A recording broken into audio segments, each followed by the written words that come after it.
বিরক্তি সবচাইতে honourable, good better না best. I have superlative degree দিব। আমার উম্মতের মধ্যে এই হাফিজুল কুরআন যারা, আলেমে দ্বীন যারা, তারাই হচ্ছে আশরাফ, তারাই হচ্ছে মোস্ট অনারেবল পারসন। ঘোষণা কার? শুধু তাই, রাসূলুল্লাহ সাল্লাল্লাহু আলাইহি ওয়াসাল্লাম আল মাহিরু বিল কুরআনে মা সিফারাতুল কিরামিল বারারা, যারা কোরআন পড়ে, কোরআন পড়ায়, যারা কোরআনের তাফসীর করে, কোরআনের দরস তাদরিস দেয়, হাফিজুল কোরআন যারা, হুফাজুল কোরআন টিচার যারা,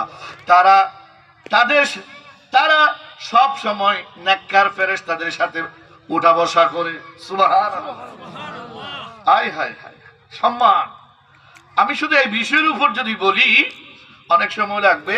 জাস্ট আমি আপনাদেরকে, আমার সবাই তো আমার আপনজন, এখানে বাইরে কেউ নেই, আমিও আপনাদের শুধু এইটুকু আপনাদেরকে আমি পরামর্শ দিচ্ছি, আগামী রমজানকে কেন্দ্র করে as a Muslim, as a মুমিন ভাই হিসাবে প্রত্যেকে সকাল বিকালে কোরআন পাঠ করবেন।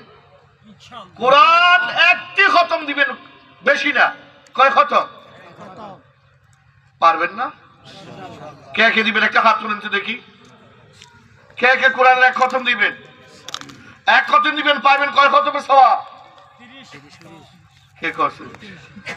70টি সওয়াব পাবেন। হায় হায় হায়, কয় খতমের সওয়াব পাবে?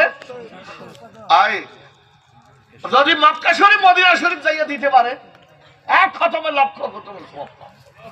আমাদেরকে যাওয়ার তৌফিক দান করুন, সবাই আমিন বলেন না? আপনাদের দোয়া আলহামদুলিল্লাহ আগামী 14 তারিখ আমি যাব রমজান, প্রায় 15-16টা ওখানেই কাটাবো। 19 সালে এতেকাফ ছিলাম। যাক, এগুলো ব্যক্তিগত পার্সোনাল কথাগুলো বলা ঠিক না। আপনাদেরকে শুধু উৎসাহ দেওয়ার জন্য বলছি, টাকা পয়সা, গাড়ি ঘোড়ার, জায়গা সম্পত্তি কিছুই কবরে যাবে না, কিছু যাবে। আল্লাযী খালাকাল মাউতা ওয়াল হায়াতা লিয়াবলুয়াকুম আইয়ুকুম আহসানু আমালা। জীবন এবং মরণ আল্লাহ আমাদেরকে দিয়েছেন কেন? টেস্ট করার জন্য, এক্সাম করার জন্য, পরীক্ষা নেওয়ার জন্য, কে আমলের দিক দিয়ে কে অগ্রগামী। এই মাহে রমজান আসবে, আপনি কোরআন পড়বেন না, মুসলিম হয়ে, মুমিন হয়ে না, কখনো হতে পারে।